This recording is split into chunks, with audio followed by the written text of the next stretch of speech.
Halo, selamat pagi Sobat Cihos. Iya, senang banget nih kita bertemu lagi ya. Acara rutin kita untuk pagi hari ini. Biasa nih Sobat Cihos ya, pagi-pagi sambil santai-santai kami dari Ciputra Hospital tetap memberikan informasi, tetap memberikan edukasi kepada Sobat Cihos. Oke, ya untuk kali ini materinya sangat cekar dan dengan pembawa acara dengan saya, dengan Risa, dan tentunya dengan narasumber kita, dokter yang berpraktek di Ciputra Hospital Citra Raya, Tangerang. Untuk kali ini materinya adalah mengenai cancer, ya, beberapa informasi, beberapa edukasi kita akan informasikan mengenai kanker anak. Dengan Dokter Aisy, sepertinya sudah bergabung nih. Selamat pagi, Assalamualaikum dokter. Waalaikumsalam warahmatullahi wabarakatuh. Selamat pagi Mbak Risa. Gimana kabarnya? Sehat? Iya. Kayak seger bener Bagaimana dokter senyumnya ya. kabarnya? Baik-baik, alhamdulillah. Alhamdulillah, alamin. Hmm. Ya, dok, seger banget nih dok. Coba sapa Sobat Cihos pagi ini dok. Ini kayaknya udah lumayan banyak yang bergabung nih. Masya Allah. Silakan dokter untuk Ya. sapa Sobat Cihos kita dok. Selamat pagi Sobat Cihos semua ya. Mudah-mudahan pagi ini kita dalam kondisi yang segar bugar, sehat, walafiat, dan siap untuk menerima nanti ilmu-ilmu yang insya Allah bermanfaat ya. Yang akan kita sampaikan, kita sharing nanti ya. Dan yang penting lagi nanti kita berkenalan dengan apa yang disebut dengan kanker anak ya. Oke. Ya. Dokter lagi di mana nih dok? Ini lagi di satu tempat dan di satu masa. Tapi lagi di masih di dunia nyata ya? Di dunia nyata ya. Kepo banget nih Mbak Risa nih. Dokter, sebenarnya banyak penggemarnya nih dokter ya. Kemarin-kemarin pas kita share nih, wah dokter Aisy ya, wah nih mereka kayaknya antusias banget nih pengen dengar informasi dari dokter nih. Oke, dokter tanpa supaya waktunya banyak kita berdiskusi ya dok ya. Jadi supaya tidak bosan melihat muka saya lagi, silakan. Silakan dokter untuk memulai materinya. Baik. Boleh silakan dokter. Bismillah, nih saya coba share screen ya. Ya, siap. Oke. Nah, jadi sharing kita sekarang ini atau pagi ini adalah tentang kanker pada anak, apa dan bagaimana. Karena pernah satu ketika saya lagi ngobrol, kemudian ada yang bilang, ada yang nanya ke saya gitu ya, di bidang apa kerjanya gitu. Oh di dokter spesialis anak, hematologi onkologi anak. Apa itu hematologi onkologi anak? Oh tentang penyakit darah dan kanker. Loh emangnya ada kanker pada anak gitu kan? Nah ini yang kita akan lihat dan seringkali memang disalahgunakan atau disalah persepsikan sebagai sama dengan kanker pada dewasa ya. Jadi kita akan lihat dan lebih lagi nanti adalah tips dan trik ya bagaimana sebetulnya nanti mengenali gejala dan tanda dini pada kanker anak ini. Nah ini saya harapkan peserta nanti bisa memahami gejala dan tanda dini kanker pada anak, lalu kemudian bisa memberikan apa itu sebenarnya kanker, lalu kemudian penyebabnya apa, lalu jenis kankernya apa, dan gejala dan tanda dininya nanti ya. Baik. Ya, oke kita lihat definisi ya. Kalau misalnya kita lagi berjalan, lalu kemudian terontok batu. Kita jatuh, lalu kemudian kepala kita terbentur sama batu tersebut, benjol. Nah, itu secara umum disebut sebetulnya tumor juga. Jadi tumor itu adalah segala jenis benjolan yang tidak normal yang terjadi pada tubuh kita. Ada dua, tumor jinak dan ganas ya. Tumor jinak dan ganas ya. Dan yang ganas ini bersifat ada tiga hal minimal yang membedakannya dengan tumor jinak. Yang pertama adalah dia bisa membesar tanpa kendali, lalu kemudian bisa menginfiltrasi jaringan sekitarnya dan juga bisa menyebar jauh. Misalnya tumornya di tungkai gitu ya, lalu kemudian bisa ke paru. Nah, tumor ganas inilah yang kemudian kita sebut dengan kanker, gitu ya. Jadi kita akan berkutat bicaranya nanti di tumor ganas ini, ya. Jadi ingat, bukan di sebelah yang kiri ini, tapi di sebelah kanan ini, ya. Baik. Mengapa kanker anak penting? Kan tadi pada saat di awal pembukaan saya katakan bahwa ada yang belum menyadari bahwa anak juga bisa terkena kanker. Jika saya katakan anak, itu biasanya sekitar 0 sampai 18 tahun, ya. Jadi kita mesti bedakan antara kanker anak dan kanker dewasa. Yang pertama anak dan dewasa. Anak itu bisa 0 sampai 18 tahun. Ya, lalu kemudian kankernya sendiri yang tadi saya sebutkan. Dan kenapa kanker anak penting? Karena walaupun dia hanya 5% dari jumlah keseluruhan total dari kanker, ya, secara umum, tetapi dia sangat potensial untuk disembuhkan, gitu, ya. Dan kemudian terjadinya atau kejadian kanker pada anak ini, jika mengenai anak pasti akan membuat pengaruh besar terhadap orang tua, mungkin terhadap saudara juga, lalu kemudian terhadap tetangga dan keluarga besar pada umumnya, sehingga efeknya akan secara fisik, psikis, psikologis, ya, dan finansial juga akan sangat besar. Jadi dia potensial dapat disembuhkan. Dan tren kanker pada anak itu sebetulnya dia semakin lama semakin meningkat, dan ini sejalan dengan apa yang dilaporkan di dunia, ya, di luar negeri dilaporkan bahwa dia trennya akan meningkat. Dan mengapa juga penting? Karena merupakan penyebab kematian nomor 1 pada anak, ya, penyakit non infeksi nomor 1 yang menyebabkan kematian pada anak. Dan tentu saja ini akan menimbulkan kedukaan, ya, kedukaan pada keluarga, orang tua mungkin, ya. Tapi apakah kita cukup dengan berduka setelah anak kita didiagnosis kanker? Nah, kita akan lihat, ya, bahwa ternyata dari tahun 1950 nih sampai tahun 2000 terjadi peningkatan yang disebut survival rate. Survival rate itu adalah angka harapan hidup, ya.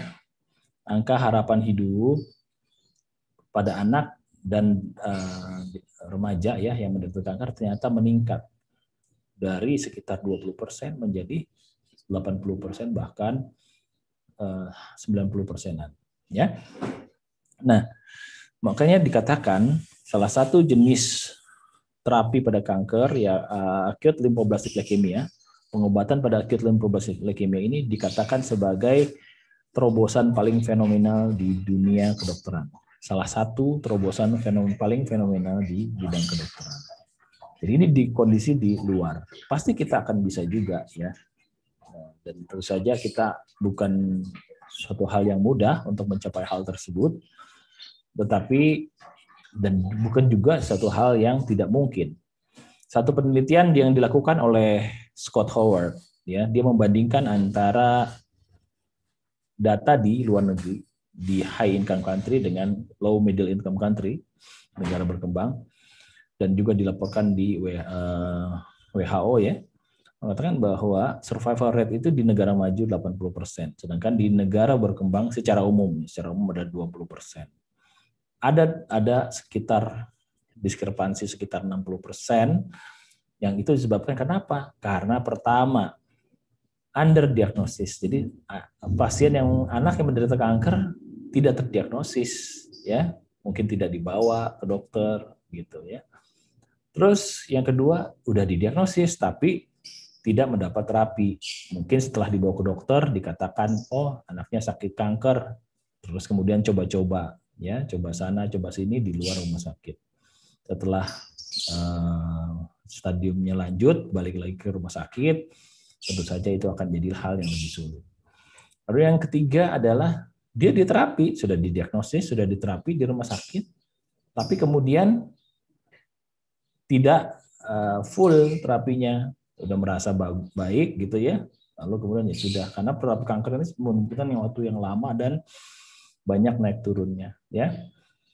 Lalu kemudian apa penyebab yang perbedaan tersebut, ya, perbedaan antara survival rate di negara maju dan negara berkembang? Ada ya supportive care-nya.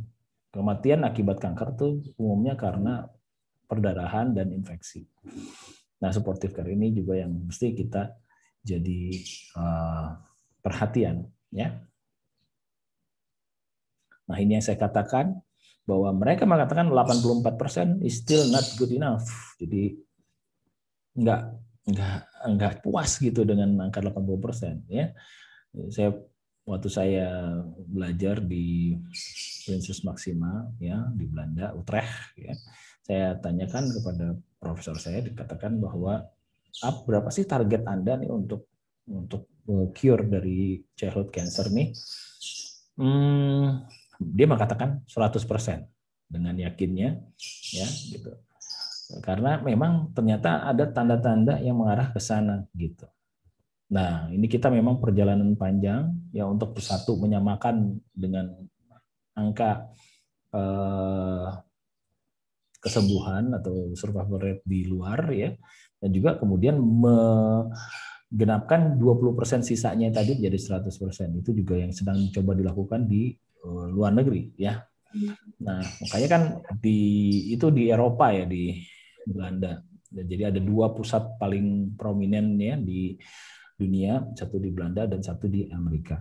Nah, di Amerika sendiri kita tahu sebelum pandemi Donald Trump itu mengatakan bahwa dia optimis akan menyembuhkan dalam waktu dekat AIDS dan childhood cancer. Jadi childhood cancer itu, kanker anak itu disebutkan juga sebelum pandemi. Qadarullah, kemudian pandemi ada, ya.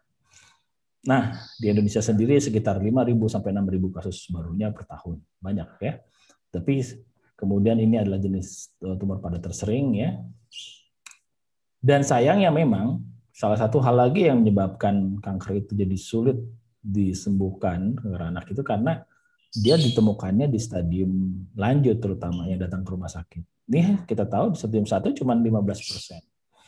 Jadi sebetulnya gini, kalau kita bicara kanker stadium awal, stadium dini itu bukan dini murni sebetulnya, tidak benar-benar dini.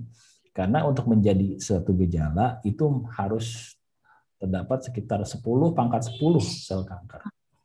Nah, itu tuh Mbak Risa. Ya. Saya belum tanya-tanya nih Mbak Risa, nanti saya akan tanya-tanya nih Mbak. Oke. Saya siap jawab, Dok. Iya. Nah, ini kenapa hal itu terjadi? Karena benturan antara sains dan pseudoscience. Nah, Mbak Risa kira-kira pseudoscience ini apa nih? Pseudoscience, waduh. Ini saya mesti baca Google dulu kali ya, Dok. Baca Google. Ya. Nah, sebelum baca Google, nah itu salah satunya Google adalah kayak semacam tempat wadah di mana bercampur antara sains dan pseudoscience, ya. Nah, pseudoscience itu kalau bahasa awamnya hoax gitulah, ya. Jadi sebetulnya dianggap sebagai ilmu tapi tidak mempunyai dasar ilmiah, bukti-bukti ilmiahnya nggak ada, ya. Bahasa kerennya kali ya, Dok, ya. Hoax, ya. Ya, kita itu mudah, ya. Jadi hoax di bidang kedokteran sangat banyak, di bidang kesehatan sangat banyak, ya. Betul. Jadi ini jalan panjang dan seorang anak, ya, untuk dapat dia menuju rumah sakit, dia menuju tempat pengobatan yang benar, gitu, ya. Nah, dan kita juga jangan lupa bahwa kita diajarkan fasalu ahla dzikr in kuntum la ta'lamun. Kita tanya kepada ahlinya, itu yang sering kita lupakan. Bukannya fasalu ahlu Google, ya kan? Bertanya kepada Google, gitu. Baik. Nah, kita harus kenal dulu penyakit tersebut, baru kemudian bisa kita tangani. Nah, ini yang dilakukan kemudian orang ahli. Ada sekitar 10 tanda-tanda kanker yang kemudian dari 10 tanda-tanda tersebut dia akan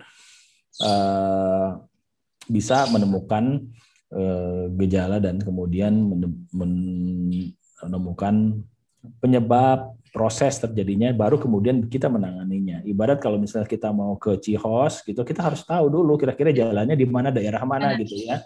Baru kita bisa, jangan langsung jalan aja, jangan langsung diobatin aja gitu, ya. Iya, betul.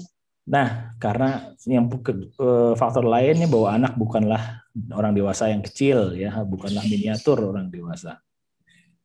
Penyebab kanker ternyata gimana? Ternyata sekitar 90% tidak diketahui. Kalau sesuatu yang tidak diketahui, Mbak Risa, kira-kira bisa dicegah nggak? Ya. Karena kita harus tahu dulu ya dok ya penyebabnya ya dok. Betul. Betul. Ya. Nah, sayangnya memang sekitar 90% tidak diketahui penyebabnya. Jadi apa yang kita bisa lakukan? Nah, ini kan tidak dapat dicegah. Yang kita bisa lakukan apa? Mengenali gejala dan tanda secara dini. Betul. Ya, gitu. Ini strategi kita, ya. Oke, jadi nanti saya kasih tahu gejala dan tanda dini pada beberapa jenis kanker. Secara mudah, ini saya bagi dua kanker pada anak. Yang pertama kanker cair, kedua kanker padat. Kanker cair untuk mudahnya leukemia, ya. Kanker padat bisa terjadi di banyak organ, misal di mata jadi retinoblastoma, di tulang osteosarkoma, di kelenjar getah bening jadi limfoma, gitu ya. Di otot jadi rhabdosarkoma, ya, di bisa di semua organ ya dok. Bisa di semua organ, bisa di semua organ. Nah, sekarang kita lihat gejala dan tanda dini leukemia. Nah, leukemia itu adalah satu jenis kanker di sel di pabrik pembuat sel darah. Nah, pabrik pembuat sel darah kita di mana, Mbak Risa? Pabrik pembuat sel. Di dalam darahnya itu dok ya, di sel darahnya ya? Di sumsum tulang. Belakang ya dok? Sumsum tulang. Ya. Disitulah dibentuk sel darah merah, sel darah putih, terus kemudian trombosit. Ya. Nah, sel darah merah, sel darah putih, sel trombosit yang normal itu, begitu ada sel kanker di pabrik pembuat darah di sumsum tulang itu, dia akan terdesak, mereka akan terdesak, sehingga sel darah merah akan terdesak, menyebabkan sel darah merah berkurang, hemoglobin berkurang, akibatnya anak terlihat pucat. Jadi gejala pertama, tanda pertama adalah pucat. Karena kurang darah tadi ya dok ya, berarti ya. Terdesak ya. Lalu kemudian sel leukosit, sel darah putih juga terdesak sehingga jumlahnya kurang. Nah, jumlah kurang sel darah putih itu gunanya untuk berperang melawan bakteri, virus, parasit yang masuk ke dalam tubuh. Kalau nggak ada tentaranya, nggak ada leukositnya, akibatnya mudah terkena infeksi. Gejala infeksi paling sering adalah panas. Iya. Oh iya gejalanya betul. Jadi gejala kedua dari leukemia selain tadi pucat, kemudian panas. Nah, kemudian trombosit. Trombosit gunanya adalah menghentikan perdarahan. Sehingga kalau dia terdesak, jumlahnya berkurang, maka terjadi perdarahan. Jadi tanda dan gejala leukemia adalah panas, pucat, perdarahan. Itu perdarahannya bisa di mana aja? Perdarahan bisa di mana-mana, bisa dia di kulit, ya, seperti peteki kayak demam berdarah gitu ya. Bisa juga di gusi, bisa misalnya mimisan tapi agak jarang sih ya. Lalu kemudian bisa di tempat lain, misalnya di saluran cerna. Jadi banyak sekali perdarahan, artinya yang bisa terlihat maupun yang tidak terlihat. Gitu. Jadi panas, pucat, perdarahan tadi ya. Ini dia gejalanya ya. Lalu kemudian infiltrasi pada organ lain, kan tadi saya bilang bahwa banyak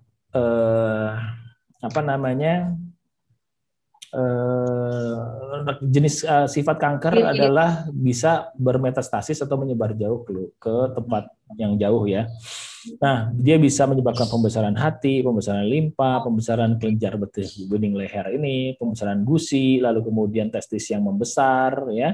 Lalu kemudian bisa timbul merah-merah di kulit, bisa juga menyelusup ke dalam tulang menyebabkan jalan anak jadi pincang. Nah, bisa. Jadi artinya 3 hal tersebut ditambah dengan gejala infiltrasi pada organ ini, kita bisa menduga bahwa seorang anak bisa terkena leukemia. Nah, umurnya berapa? Kalau leukemia bisa terjadi pada semua umur anak ya. Tapi biasanya dia sekitar 2 sampai 10 tahun. Gitu paling seringnya. 2 tahun ya, Dok ya. Bisa. Bahkan pada saat lahir bisa menderita lagi. Gitu, bisa terjadi. Nah, itu adalah leukemia. Jadi kita ulang sebentar. Ya. Gejala tanda leukemia apa, Mbak Risa? Pucat. Siap. Panas. Sip. Terus sama perdarahan. Betul. Jadi dokter anak. Lalu kemudian ditambah dengan gejala infiltrasi pada organ lainnya, yaitu pembesaran hati dan limpa. Pembesaran kelenjar getah bening, leher. Oh iya benar, leher. Pembesaran gusi. Ya, terus pembesaran di testis. Ya kan? Ya, terus menyebabkan jalannya pincang ya, Dok ya? Jalannya pincang, lalu kemudian bisa juga timbul di kulit. Oke, siap. Ya. Nah, kita ingat harus kalau misalnya pembesaran di testis biasanya terjadi pada laki-laki, Dok. Iya, pintar. Kalau pada perempuan nggak ada, jadi nggak akan terjadi ya, gitu. Ya. Baik, itu adalah leukemia. Udah 100, jadi dokter spesialis anak nih. Mbak Risa. Bener, Dok, itu kayaknya. Jadi gampang kan? Ya, nah, kemudian tumor padat. Tadi saya bilang tumor padat itu kan bisa terjadi di setiap organ tubuh kita. Yang kita mesti ingat dari tumor padat ini adalah 2 poin penting, yaitu usia, rentang usia, dan gejala dan tanda dininya. Ya. Kalau tadi kan kalau leukemia dia tidak mengenal usia, bisa terjadi di mana-mana, walaupun kemungkinan 2 sampai 10 tahun lebih besar. Ya, tapi di tumor padat ini lebih signifikan nih rentang usia. Pertama, tumor otak. Tumor otak itu jarang terjadi pada balita. Ya, biasanya dia sekitar 5 tahun ke atas gitu ya. Gejalanya adalah nyeri kepala. Nyeri kepala. Jadi, tetapi bukan nyeri kepala yang biasa, bukan nyeri biasa. Kalau dulu kan ada bukan bintang biasa ya. Nah, sekarang ini bukan nyeri kepala biasa. Jadi bukan nyeri kepala biasa yang gimana? Yang dia nyeri kepala disertai terbangun dari tidur yang nyenyak di malam hari, dari lagi lelap-lelapnya tidur, kemudian karena nyeri kepala dia terbangun si anak ya. Lalu kemudian nyeri kepala yang disertai kejang, nyeri kepala yang disertai muntah, nyeri kepala yang disertai dengan gangguan keseimbangan gitu ya. Nah, itu adalah jenis-jenis nyeri kepala yang bukan nyeri kepala biasa. Ya. Jadi kalau dia usianya di atas 5 tahun, terus kemudian ada nyeri kepala, kita curiga nih tumor otak. Ya. Dan kita CT scan, kemudian kita temukan misalnya di sini ada massa, ya, seperti itu. Karena brain tumor itu tidak bisa dilihat dari luar, ya. Baik, itu adalah tumor otak. Kemudian tumor mata atau retinoblastoma. Berbeda dengan tumor otak yang terjadinya 5 tahun ke atas, retinoblastoma terjadinya di bawah 5 tahun. Jadi di balita dia, ya. Biasanya terjadi pada mata yang kita lihat seperti mata kucing, ya. Suka lihat kan mata kucing nih kayak seperti ini. Nah, di sini kan ada seperti mata kucing ya kalau kita lihat di malam hari. Nah, kalau ketemu anak balita disertai dengan gejala mata kucing seperti ini, langsung bawa ke rumah sakit, diterapi, angka survivalnya sekitar 90%-an. Tapi kalau sudah menonjol seperti ini yang disebut proptosis, dia angka itu akan lebih menurun, ya, angka harapan hidupnya akan lebih menurun. Jadi jangan sampai seperti ini, ya, karena mata itu mudah banget atau mudah sekali kankernya menginfiltrasi sel saraf mata, ya, nervus opticus namanya, dan itu sangat berdekatan dengan otak. Jadi hati-hati, cepat segera dibawa, ya. Sekarang limfoma, ya, limfoma ini kita lihat bahwa ada benjolan di leher, ya, kemudian diameternya lebih dari 2 cm, tidak nyeri, dan kemudian usianya biasanya 7 sampai 8 tahun. Itu limfoma, ya. Itu juga dilihat. Dan kemudian di osteosarkoma. Osteosarkoma ini biasanya pembesaran terjadi pada tungkai dan lengan, ya. Kalau kita sebut berbeda ya antara kaki dan tangan dan tungkai dan lengan, ya. Jadi kalau kita nyebutnya kan kaki-kaki aja, tapi kalau kita bahasa Inggris misalnya ya hands, kita tahu batasannya hands di mana, ya kan? Kalau lengan arms, jadi itu bedanya, ya. Kalau misalnya di kaki mungkin foot, mungkin kaki di sini sampai sini aja. Tapi kalau ini tungkai namanya, ya. Jadi jangan sampai nanti setelah dapat dari sini kita bilang oh osteosarkoma di mana? Itu yang tumornya di kaki dan tangan, bukan di tungkai dan lengan. Ya, tungkai dan lengan. Biasanya terjadi pada usia 10 sampai 15 tahun dan kemudian di mana dia pertumbuhan tulang sedang cepat-cepatnya, ya, usia akil balik gitu. Dan kemudian rasa nyeri menyertai pertama kali, disertai kemudian timbul benjolan. Nah, ini harus dibawa cepat. Kenapa? Karena dalam waktu 3 bulan bisa menyebar ke paru, ya. Fatal kalau udah nyebar ke paru itu. Nefroblastoma adalah tumor di dalam perut. Ya, nefro ini ginjal, disebut juga Willems tumor. Kenapa disebut Willems tumor? Karena yang menemukan bukan dokter IC tapi dokter Willems. Jadi ya, apa itu, dok? Jadi disebutnya Willems tumor Willems, ya. Nah, ya, dengan nama lainnya nefroblastoma. Dia adalah tumor di ginjal, ya. Dan ini jangan dipijit-pijit, jangan diurut-urut, jangan ditekan-tekan karena bisa menimbulkan perdarahan, bahkan bisa menyebabkan penyebaran lebih lanjut, ya. Jadi salah satu benjolan di perut biasanya terjadi pada anak balita, ya, di bawah 5 tahun. Dengan adanya gejala benjolan di perut, lalu kemudian kencingnya berdarah, ada darah tinggi, ya, hipertensi, ya, itu adalah tanda-tanda adanya tumor Willems, ya. Nah, ini penyebabnya yang sudah semakin besar, ya. Ini tentu saja stadiumnya sudah lanjut. Nah, tanda trik awalnya kalau anak adalah kita lihat gimana nih, oh apakah celananya misalnya muat dalam waktu yang sangat singkat, misalnya nggak muat lagi, nah itu kita hati-hati, pembesaran perut mungkin, ya. Nah itu kita mesti lihat. Oke, mudah-mudahan nggak tertidur, ya. Nah sekarang kita post test nih, ya. Dari tadi gejala leukemi Mbak Risa. Ya. Karena saya hanya bisa lihat Mbak Risa, saya tanyanya Mbak Risa doang. Iya. Jadi nyatet nih, dok, banyak. Oh, nyatet ya. Oke, jadi kalau kalau leukemi apa gejalanya tadi? Pucat, panas, perdarahan. Terus secara fisiknya dia ada pembesaran di testis. Pembesaran hati, pembesaran limpa, ya kan? Terus dia jalannya pincang. Ya. Terus pembesaran gusi juga jangan lupa. Gusi, ya betul. Ya. Terus kemudian tumor padat sekarang itu retinoblastoma. Retinoblastoma terjadi di mata, ya. Kurang atau lebih dari 5 tahun? Kurang 5 tahun bukan sih, dok? Kurang dari 5 tahun, ya, biasanya betul. Memang terjadi di usia 2 sampai 3 tahun, bahkan bisa di 1 tahun.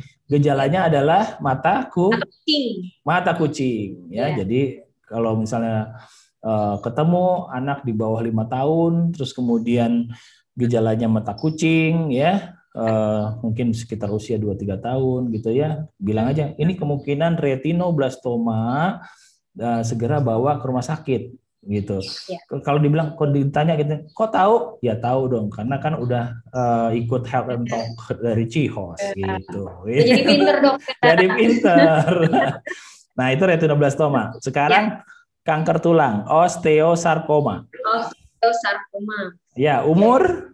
Biasanya umur? 10 sampai 15 tahun, dok. Pinter. Terus kemudian gejalanya adalah nyeri tulang, ya kan? Tulang di tungkai sama lengan. Ya, bukan di kaki dan tangan, ya. Bukan. Ya, jadi di tungkai dan lengan yang bisa menyebar ke paru dalam waktu berapa bulan tadi? 3 bulan. 3 bulan, ya. Itu osteosarkoma. Lalu kemudian limfoma, kanker kelenjar getah bening tadi. Umurnya sekitar 7 sampai 8 tahun. Benjolannya di leher, ukurannya kurang dari 2 cm apa lebih dari 2 cm? Lebih dari 2 cm, dok. Lebih dari 2 cm. Lalu kemudian satu sisi apa 2 sisi tadi? 2 ya, dok, ya. Satu sisi tadi kan di sini, ya. Satu sisi. Ya, tapi yang lebih dari 2, ya. ya, satu sisi. Lalu kemudian tidak nyeri, ya. Dan nyeri itu merupakan tanda-tanda dari limfoma. Tentu saja ini secara mudahnya saya ini kan ya. Tentu ada variasi-variasi di lapangan nantinya. Nah, kemudian apa lagi? Oh, tumor otak misalnya. Umurnya berapa? Kurang dari 5 tahun apa lebih dari 5 tahun biasanya? Kurang dari 5 tahun ya? Lebih dari 5 tahun, ya. Biasanya gejalanya adalah dia pusing, nyeri kepala. Kepala yang tidak biasa. Nyeri kepala yang bukan nyeri kepala biasa. Apa itu? Nyeri kepala yang disertai muntah. Kejang. Nyeri kepala kejang. Gangguan keseimbangan, dia terbangun dari tidur secara tiba-tiba. Mantap, bagus. Tepuk tangan untuk Mbak Risa. Sudah jadi dokter spesialis anak, sub hematologi onkologi. Dokter lah ya. Iya boleh. Nah ini dia udah dievaluasi Mbak Risa ya.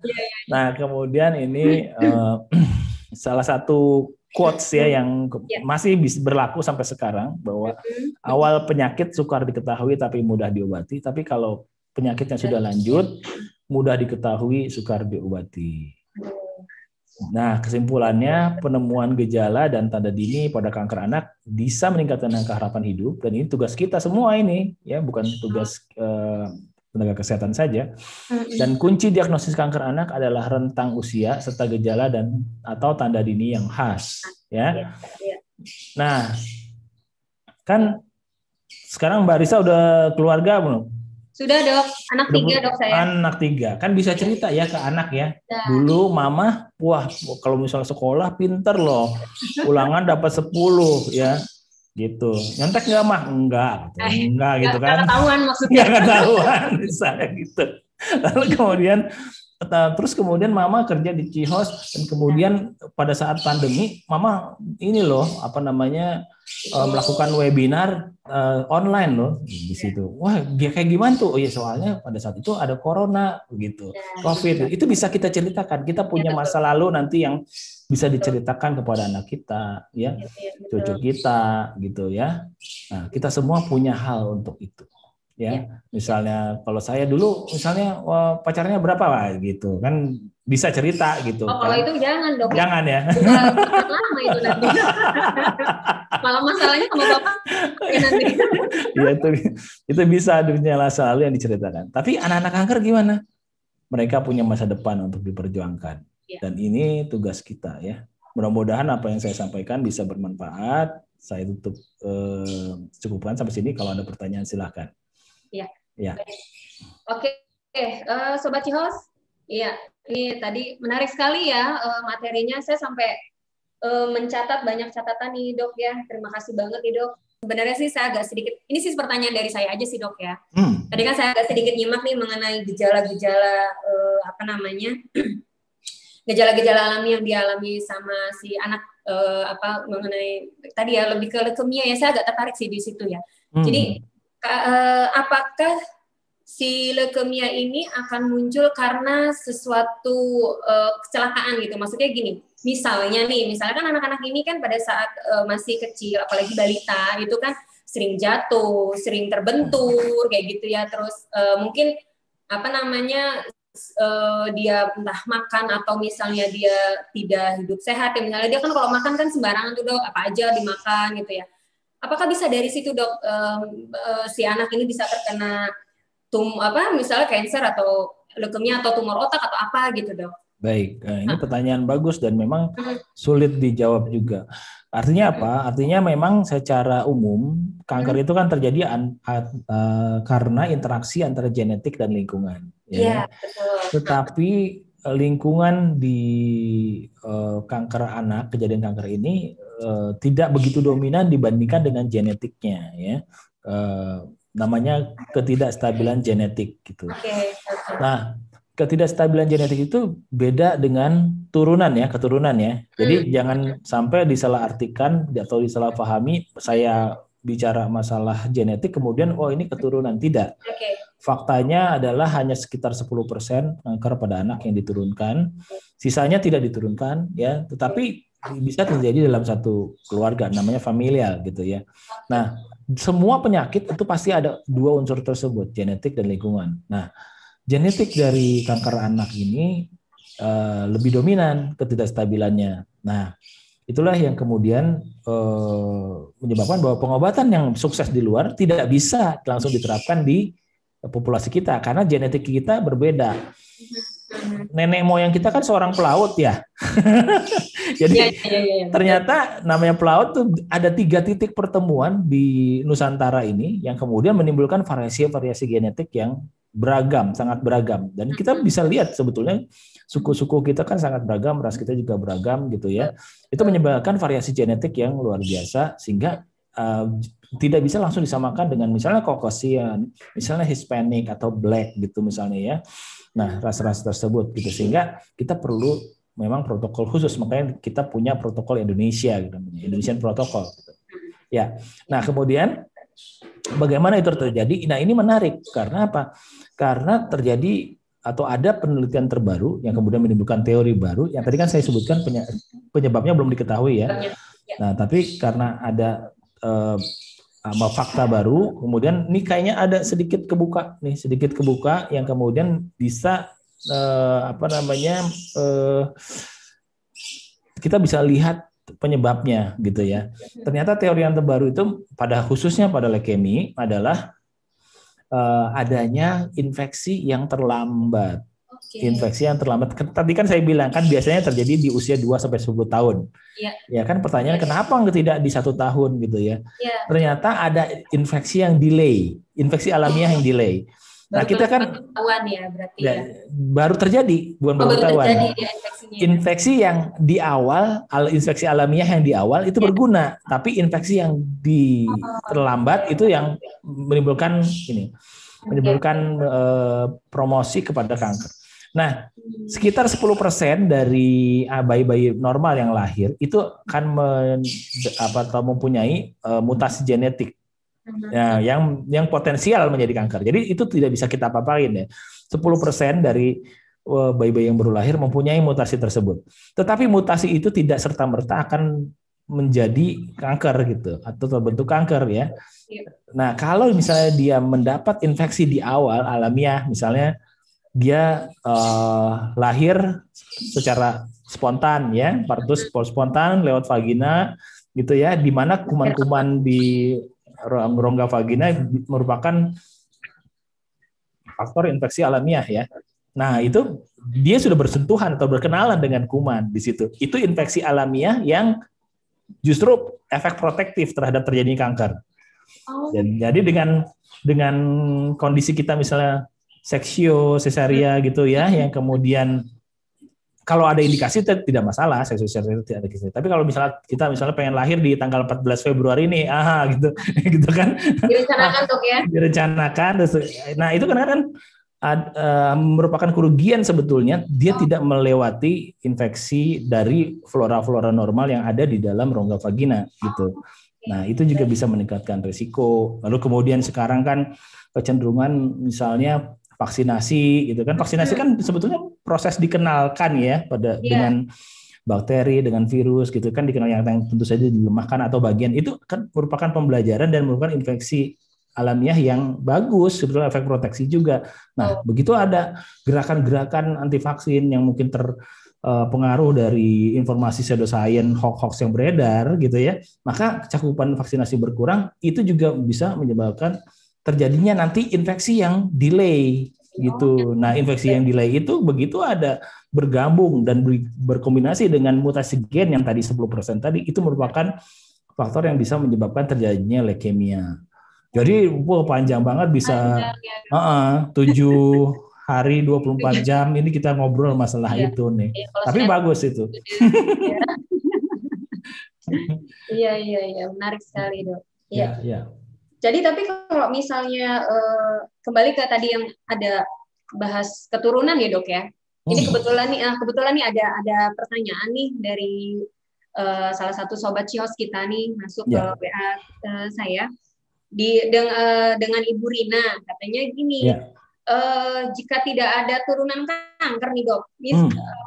dia sebenarnya mungkin kalau turunan kanker itu kan kayaknya kalau yang saya tahu tuh dia tidak langsung ya dok ya, maksudnya misalnya bapaknya yang kena cancer belum tentu anaknya, mungkin dari neneknya atau uyutnya atau misalnya yang sudah lalu-lalu gitu ya. Itu ada kemungkinan nggak sih dok kalau misalnya ini nggak ada keturunan kanker nih, tapi kemungkinan turunan kanker itu ada nggak sih atau berapa persen nih gitu loh untuk Banyak, kanker juga? besar. Kalau untuk kanker anak ya, itu besar. Iya, kanker anak. Jadi artinya justru terjadinya bukan karena faktor keturunan kalau kanker anak umumnya. Jadi sekitar tadi 90% tuh ya. Itu biasanya terjadi karena mutasi yang namanya bukan mutasi germinal ya, tapi mutasi somatik. Jadi bukan dibawa oleh sperma atau ovum, sperma dari bapak atau ovum dari ibu, bukan, tapi mutasi itu terjadi setelah bersatunya sperma dan ovum itu dan kemudian terbentuk zigot, dan itulah kemudian yang terjadi mutasi di sana. Umumnya terjadi seperti itu. Ada beberapa kasus, memang beberapa kasus kanker anak seperti retinoblastoma tapi yang 2 mata. Jadi dua-duanya kena, dan itu biasanya terjadi di usia 1 tahun bahkan lebih kurang ya. Nah itu bisa terjadi, tapi itu lebih jarang dan jarang terjadi lah. Itu mesti ada first hit dan second hit. Nah biasanya cuma ada terjadi first hit aja gitu. Jadi memang ini berbeda nih ya sama kanker pada dewasa. Kanker pada dewasa ada yang disebabkan karena keturunan. Ya mungkin kita ingat kasus mantan saya Angelina Jolie gitu kan. Gitu kan. Dokter mantannya cantik ya. Maksudnya mantan favorit, artis favorit, mantan artis favorit gitu ya. Gitu. Jadi karena ada faktor keturunan lalu kemudian ada benjolan, dia kemudian sangat parno sehingga semuanya diangkat gitu ya. Itu kanker payudara misalnya, itu memang ada faktor keturunan di situ. Nah itu beda, kalau kanker anak biasanya lebih jarang, cuma 10%. Oh gitu. Jadi ada kemungkinan seperti itu, tapi tergantung dari ini. Berarti yang tadi yang faktor lingkungan tadi ya dok ya, maksudnya di luar dari faktor keturunan itu tetap ada ya dok ya? Iya. Iya, dan justru lebih banyak kalau pada kanker anak. Betul. Ya, dok ada pertanyaan nih dok dari Ibu Santi di 0858 sekian ya. Jadi ini kayaknya lebih dari pertanyaannya sih saya lihat ini lebih ke penanganan secara psikis orang tuanya nih dok.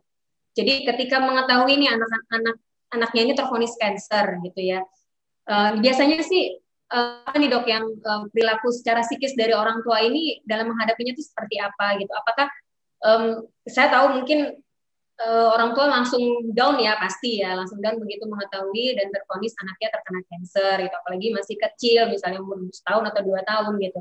Dan harapan sembuhnya itu seperti apa sih dok gitu? Untuk mungkin dokter bisa sharing secara psikis nih buat orang tuanya nih gitu loh. Iya, baik. Memang penanganan kanker anak ini tidak bisa satu dokter saja ya. Pediatrik onkologi seperti saya tidak bisa menguasai semua ilmu. Ini sangat luas dan kita perlu tim. Nah, salah satu timnya adalah psikolog gitu. Psikolog, mungkin volunteer, kemudian juga parent group support gitu ya. Nah, itu tuh penting untuk mengantisipasi gangguan atau keinian di psikisnya gitu. Nah, tapi secara prinsip itu sebetulnya pada fase pertama pasti ada namanya fase denial. Betul. Fase denial kan. Iya. Masa sih gitu. Iya, ada shock gitu ya kalau makanya saya kalau misalnya nerangin ke orang tua gitu ya, terus kemudian orang tua tidak merasa sedih atau misalnya tenang-tenang aja, itu saya justru tidak oke gitu, karena ini belum ngerti nih, belum memahami apa yang terjadi sama anaknya nih gitu. Tapi kalau misalnya dia nangis atau apa gitu kan, ini berarti ada sesuatu insight yang memang masuk ke dalam ke dalam pemahamannya bahwa ini sesuatu yang urgent, yang penting, yang memang perlu kita hadapi bersama. Jadi udah menyadari. Nah, kalau masih nangis wajar. Makanya saya selalu katakan pada orang tua, jika anak kita terkena kanker, menangis tidak mengapa, itu manusiawi. Tapi kalau bisa jangan diperlihatkan di depan anaknya gitu. Karena dia butuh support juga. Nah, kemudian kita rundingkan dengan tim psikolog ya, tim psikolog tentu saja ada nanti support untuk ke psikologi dari sisi psikologi dari orang tua dan keluarga, karena masing-masing orang tua dan keluarga itu beda, Mbak. Gitu. Kita nggak bisa mengeneraliskan ini kita mesti begini, pasti kita memfasilitasi, ya menjadi fasilitator dari mereka, dan mereka lah yang menemukan sebetulnya apa kemudian yang masalah unik yang terjadi di keluarga mereka gitu. Dengan itu kemudian kita memberikan pengarahan dan opsi-opsi gitu ya, jadi satu fasilitator untuk kemudian solusinya bagaimana gitu. Jadi masing-masing masalah akan unik nih kalau sisi psikologis itu. Tapi pada prinsipnya tadi kita perlu psikolog, kita perlu pediatric oncologist, kita perlu survivor yang sudah berpengalaman untuk melewati hal ini, dan juga parent group support itu ya. Nah itu memang nggak mau kita mesti bekerja sama dalam hal itu gitu. Ya. Nah seperti dan baca dari atau cari artikel-artikel atau misalnya sumber-sumber pengetahuan yang memang dari yang terpercaya. Ya. Gitu. Yang tadi ya, Fox tadi ya dok ya? Ya, saya ada dalam bentuk podcast ya, podcast Sejenak Kanker Anak. Nah, kalau misalnya suka ini dengerin Spotify, jangan dengerin musik terus, ya dengerin Sejenak Kanker Anak ya di situ. Nah itu banyak, insya Allah banyak ilmu yang bermanfaat dalam hal kanker. Ya. Oke, ya menarik sekali nih dok.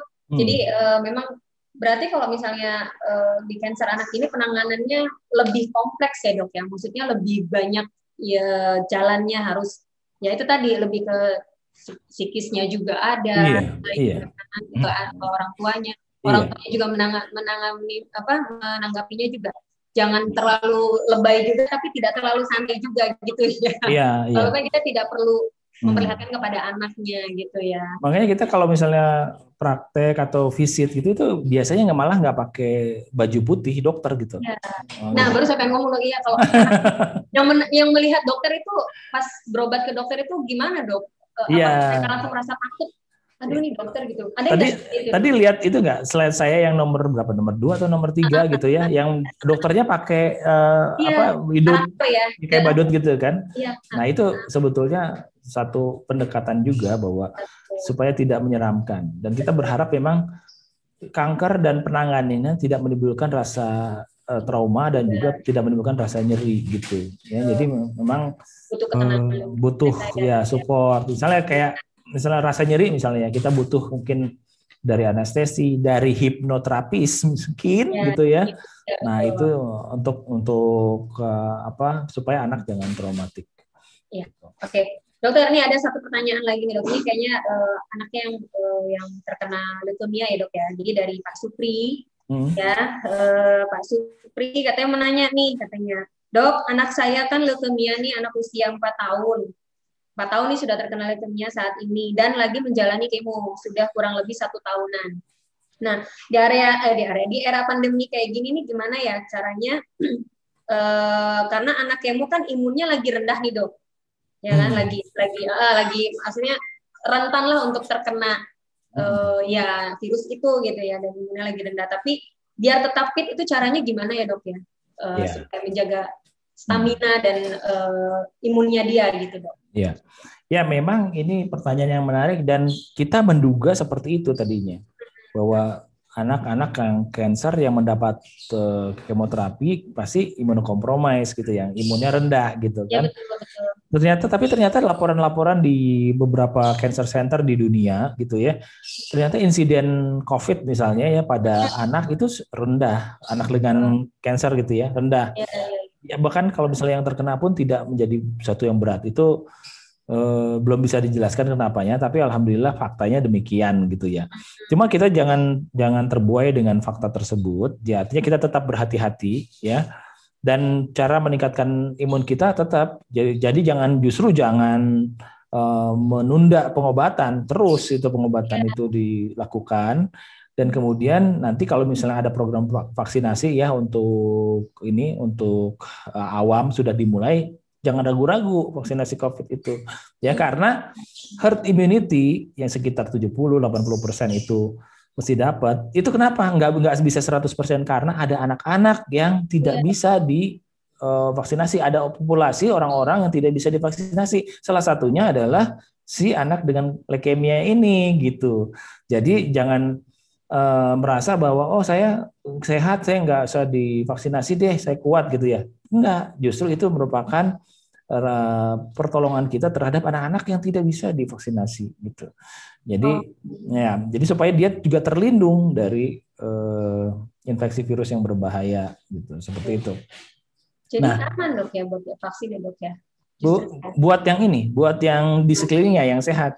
Kalau anak dengan kanker tentu saja tidak. Ya, tentu saja saat ini belum ada penelitiannya yang mendukung ke arah sana ya gitu. Tapi kalau misalnya nanti orang-orang di sekitarnya, misalnya keluarganya, ayah, ibunya gitu ya, misalnya mau dapat program vaksin ya, jangan ragu-ragu gitu ya, karena dengan itu sebetulnya dia juga akan terlindung gitu. Itu yang namanya herd immunity, ya imunitas herediter. Ya. Jadi justru yang dijaga itu adalah lingkungan ya dok ya, maksudnya orang-orang sekitar ya. Dan tentu saja makan makanan yang gizi seimbang ya, gizi seimbang, sayur, buah gitu jangan lupa ya. Oke, siap. Aduh banyak banget ya ilmunya nih dok. Saya jadi kepikiran ke anak-anak gini. Kapan-kapan kita lanjutkan kembali ngobrol lagi ya dok ya. Dok, satu lagi boleh nggak nih dok, ada pertanyaan nih dok? Boleh. Jadi ini sih kayaknya sharing pengalaman dari salah satu sobat Cihouse nih dok, gitu ya. Jadi dia ini katanya sih dari Pak Arif nih, katanya nih 0812 sekian nih ya. Teman saya nih kata dia, ayahnya tuh CA paru, CA paru. Nah kebetulan dia sudah berkeluarga nih, gitu ya, sudah berkeluarga dan sudah punya putra, gitu, masih usia berapa nih dia bilang, usia 5 tahun ya. Nah mungkin nggak sih katanya si anaknya ini terkena kanker juga dari kakeknya, gitu. Dan apakah dengan kanker yang sama? Gitu. Maksudnya anak ini nanti akan kena kanker paru juga kah, atau mungkin beda kanker, atau kemungkinannya seperti apa dok? Yang pertama ngomongin keturunan nih kayaknya. Iya. Pertama ya artinya kita sepakat bahwa kanker itu bukan penyakit yang menular ya kan. Sekarang diturunkan atau enggak, tapi kanker pada anak itu tidak ada yang keturunan kecuali sekitar 10% dan itu bukan kanker paru ya. Kanker paru malah hampir tidak ada pada anak, itu jarang terjadi, jarang sekali terjadi pada anak. Makanya tadi pada tips trik saya di bagaimana menemukan gejala dini kanker pada anak itu tidak ada tuh kan kanker paru kan. Jadi kita mesti membedakan betul antara kanker anak dan kanker dewasa. Juga jenis-jenis kanker yang terdapat pada anak itu biasanya tidak terdapat pada dewasa dan sebaliknya demikian. Jenis kanker pada dewasa tidak ada pada anak. Misalnya kanker payudara itu jarang terjadi pada anak. Kanker kolon jarang, ya kanker paru juga jarang, kanker serviks gitu juga jarang gitu. Tapi kalau misalnya retinoblastoma, tumor Wilms itu juga jarang terjadi pada dewasa gitu. Nah, itulah yang menyebabkan kenapa kemudian dia lebih potensial dapat disembuhkan, dapat diupayakan sembuh ya, tentunya dengan izin Allah ya. Itu karena salah satunya adalah jenis kankernya yang berbeda dan juga mutasinya yang lebih rendah. Namanya tumor burden mutation-nya itu lebih rendah dibandingkan dengan dewasa. Gitu. Jadi kalau ibarat dulu zaman Arafik jangan samakan. Jangan samakan kanker. Ini juga ya, ilegal banget ya kayaknya. Iya, Dok, Ketahuan ini zamannya. betul. Ini yang tadi Pak Supri nih tadi sampai ngirim foto ke apa nih anaknya lagi habis kemo katanya nih Dok. Oh ya, Terima kasih katanya. Terima iya, kasih sudah dikasih jawaban katanya iya, iya. nih. Kebetulan nih anak nih lagi di Darmais Dok dia Dok. Oh, Masya Allah, iya, iya, Lagi iya. kemo. Iya, iya. Nanti kasihan juga. Ya, semoga apa tetap semangat dalam berjuang ya. Iya. Dan tidak ada yang sia-sia apapun hasilnya Betul. ya. Dan insya Allah itu jika salah satu yang mungkin tadi saya lupa sebutkan adalah gini Mbak Risa. Kalau misalnya Mbak Risa punya kebun bunga, taman bunga, ya. Lagi bayangin dulu Dok. Ya, bayangin dulu ya. Nah, ya itu yang Mbak Risa petik yang paling cantik atau yang jelek? Paling cantik. Paling cantik, iya. Demikian juga ya Allah, ya Sang Pencipta kita, itu pasti menguji itu yang diinginkan kebaikannya dulu. Baru yang lain. Jadi kalau kita, anak kita, keluarga kita menderita kanker gitu ya, itu tandanya bahwa Allah itu mencintai kita. Tuhan itu mencintai kita sehingga kita diuji dan kita harus lulus dalam ujian itu dengan sabar dan ikhtiar ya. Sabar dan ikhtiar dengan cara yang memang benar gitu ya. Insya Allah kita tetap berjuang apapun hasilnya kita serahkan pada yang Maha Kuasa. Yang penting kita berdoa dan ikhtiar ya. Berdoa dan ikhtiar ya. Jadi kalau Tuhan lagi sayang nih ya sama kita iya. ya. Karena kadang-kadang gini Mbak Irisa, orang tua pas anaknya terkena kanker, kok why me gitu, why our family gitu kan, gitu. Anak saya yang kena. Iya, kenapa saya? Apa dosa saya gitu? Itu menimbulkan energi negatif juga gitu. Iya. Padahal di balik itu ada hikmah yang besar dari derajatnya. Betul. Aduh Dokter, terima kasih nih kayaknya. Jadi terbuka lebar nih pengetahuan saya. Jadi saya nggak mau lagi baca-baca yang hoax ya Dok ya. Ya yang hoax lagi ya. Ini kita udah tahu ilmunya. Oke Sobat Cihos, mungkin ada pertanyaan lain yang masuk? Nggak ya? Oke. Dokter mungkin untuk kata penutup nih. Sebenarnya saya pengen ngobrol banyak sih sama cuman saya sama timernya sudah digini-gini. Iya. Kapan-kapan saya pakai baju merah supaya matching. Nanti kita janjian dulu kali ya Dok ya. Iya. Janjian dulu ya, nanti mungkin kapan waktu kita akan bahas. Ini sebenarnya kan kita dalam rangka juga Hari Cancer ya Dok ya. Iya. Iya, terus kita juga di Ciputra Hospital ini kan kita juga ada center baru ya Dok ya. Iya. Kita bukti dari kami juga sangat peduli ya Dok ya, sangat benar-benar memperhatikan sekali rekan-rekan yang terkena kanker atau kerabatnya yang terkena kanker ya Dok ya. Dokter juga praktek di sini setiap hari Sabtu ya Dok ya? Iya. Setiap hari Sabtu jam 2 siang ya Dok ya? Iya, jam 2 siang. Jadi kalau ada yang mau Sobat Cihos, ada yang mau konsultasi, mungkin memang sudah tervonis nih anaknya atau misalnya ada gejala-gejala ya Dok ya, mungkin gejala-gejala yang tadi ke arah ke sana, boleh Dok ya ke dokter ya. Silakan. Di Cihos setiap hari Sabtu jam 2 siang. Oke Dokter, sebagai kata penutup nih Dok, mungkin pesan-pesan nih untuk para Sobat Cihos yang terutama yang lagi mendengar ini yang mungkin ada kerabatnya atau anaknya sendiri yang tervonis atau mungkin ada anaknya justru yang umur berapa tuh 15 tahunan atau yang sudah lagi melihat YouTube nih gitu. Boleh Dok dikasih pesan-pesan Dok? Iya, kanker pada anak berbeda dengan kanker pada dewasa, di mana kanker pada anak relatif ya lebih mudah disembuhkan atau diupayakan sembuh dibandingkan dengan kanker dewasa. Yang paling penting dari kanker anak adalah jangan sampai terlambat dan kemudian tentunya untuk mengatasi keterlambatan itu adalah kita memahami gejala dan tanda dini kanker pada anak, ya, sehingga bisa membawa ke tempat yang memang benar-benar kompeten untuk ke tata laksana kanker pada anak tersebut. Lalu kemudian jika anak kita memang sudah menderita lalu sedang diterapi, jangan berputus asa. Karena segala sesuatu pasti tidak ada yang sia-sia, ya, tidak ada yang sia-sia dalam segala sesuatu yang terjadi pada kita. dan percayalah bahwa Sang Pencipta pasti menginginkan yang terbaik sebetulnya dan sangat sayang sama hambanya. Demikian, mudah-mudahan bisa bermanfaat. Selalu semangat untuk sobat-sobat Cihos dan selalu giat untuk menuntut ilmu dari sumber-sumber yang terpercaya. Ya, Gitu. Menuntut ilmu dari sumber yang terpercaya ya dok ya, jangan cari sendiri ya dok. Ya. Datanglah ke ahlinya ya dok ya. Ya. Dokter, terima kasih. Terima kasih Mbak Risa, terima kasih Cihos. Jadi rada adem nih kita nih dengarnya nih adem. Apalagi kalau kita udah pandemi ini udah berakhir, kita pengennya sih langsung ngobrol sama ini ya, sama iya. ya.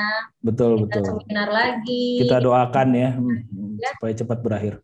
Oke, dokter, monggo terima kasih banyak sama-sama. atas ilmunya.